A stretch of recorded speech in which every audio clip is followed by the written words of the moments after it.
Vous posez des questions fondamentales sur ce qu'est le marché, sur ce qu'est l'entreprise, et puis finalement cette boucle infernale en quelque sorte dans laquelle la réalité, la théorie devient réalité.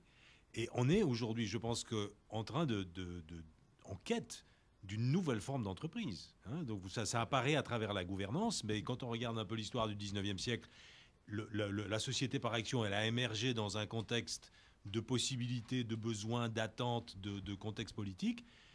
Peut-être dans 20 ans ou dans 30 ans, il y a une autre forme d'entreprise qui va prendre corps. Et je pense que ça ira au-delà de ce qui est suggéré dans le graphe, parce que le graphe ici, donc la deuxième primacy, director's primacy, ne résout pas la question de ce qu'est l'entreprise. On la pose comme quelque chose d'existant en soi.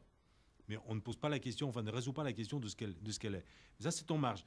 Donc je pense qu'on est en train d'arriver au bout d'un paradigme et on se repose des questions qui ont considéré comme résolues parce que dans les premières pages de bouquins, on définit ce que c'est qu'un marché, on définit ce que c'est qu'une entreprise, on définit ce que c'est un acteur et puis après on roule avec. Et là, on fait cet exercice de fondamental. Mais la seule question que j'aimerais poser, c'est celle, comment finissent les boucles de performativité? Parce que Ça dépend. comment est-ce que vous les voyez? Parce que moi, j'avais analysé Alors, ça il y a 30 ans sur l'économie communiste. mm, Il faut toujours un choc externe.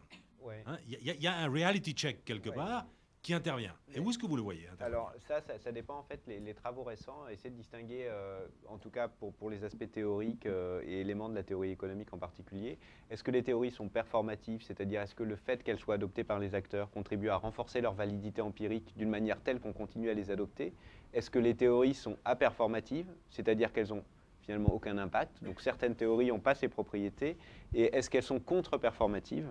Et ça, ce seraient des théories dont l'adoption remettrait en question la validité empirique. Et je pense que si on se pose des questions des effets pervers, c'est intéressant, par exemple, ne serait-ce que si on prend une théorie de psychologie sociale, comme celle issue des travaux de Zimbardo sur le fait que les effets de contexte cadrent les comportements ou la soumission à l'autorité.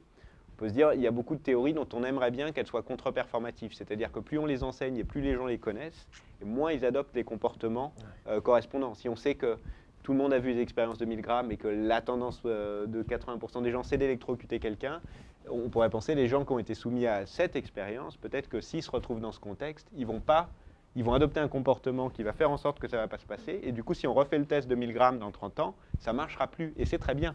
Donc il y a des théories, on voudrait qu'elles deviennent contre-performatives. Donc là aussi, on ne sait pas trop, j'ai envie de dire, c'est très émergent ce courant théorique, et c'est très difficile parce que le chercheur est un élément du dispositif. Mais les questions, c'est est-ce que c'est lié au design de la théorie? Est-ce que c'est lié à la façon dont la théorie est appropriée par les acteurs?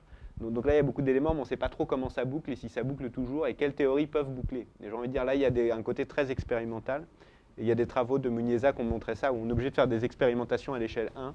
Par exemple, c'était sur des marchés des robots électroniques valraciens à la Bourse de Paris pour voir si ça marche ou pas. On est obligé de lancer le truc un moment, et puis ça marche ou ça marche pas. Mais c'est vraiment de la grosse expérimentation souvent, si on veut vraiment tester cette idée de performativité, quoi.